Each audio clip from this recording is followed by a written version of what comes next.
ঢাকার উত্তরায় বিমান বাহিনীর প্রশিক্ষণ বিমান বিধ্বস্ত হয়ে প্রাণহানির ঘটনায় মঙ্গলবার রাষ্ট্রীয় শোক পালন করেছে জার্মানির বার্লিনের বাংলাদেশ দূতাবাস। এদিন বার্লিন দূতাবাসের সামনে জাতীয় পতাকা অর্ধনমিত রাখা হয়। একই সঙ্গে দেশটিতে নিযুক্ত বাংলাদেশের রাষ্ট্রদূত মোহাম্মদ জুলকারনাইন হতাহতদের প্রতি গভীর শোক জানান। পতাকা অর্ধনমিত রাখা হয় দক্ষিণ কোরিয়ার বাংলাদেশ দূতাবাসেও। পাশাপাশি দূতাবাস প্রাঙ্গণে অনুষ্ঠিত হয় বিশেষ দোয়া ও শোকসভা। বাংলাদেশ বিমান বাহিনীর প্রশিক্ষণ বিমান বিধ্বস্ত হওয়ার ঘটনায় বাংলাদেশ কনস্যুলেট জেনারেল দুবাইয়ে জাতীয় পতাকা অর্ধনমিত রাখার পাশাপাশি বাদ আসর বিশেষ দোয়া ও মোনাজাত করা হয়। এ সময় দুর্ঘটনায় শিক্ষার্থীসহ সকল নিহতদের আত্মার মাগফিরাত এবং আহতদের দ্রুত আরোগ্য কামনা করা হয়। এতে অংশ নেন কনস্যুলেটের সকল কর্মকর্তা কর্মচারী।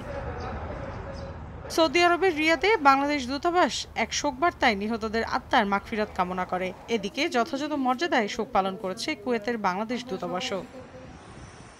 রাষ্ট্রীয় শোক পালনের অংশ হিসেবে মালদ্বীপের বাংলাদেশ দূতাবাসেও জাতীয় পতাকা অর্ধনমিত রেখে আহত ও নিহতদের জন্য প্রার্থনা ও সমবেদনা জানায় হাইকমিশন। দূতাবাসের কর্মকর্তা কর্মচারী কালো ব্যাজ ধারণ করেন। এ সময় আহতদের দ্রুত সুস্থতা কামনা করে দোয়া ও 1 মিনিট নীরবতা পালন করা হয়।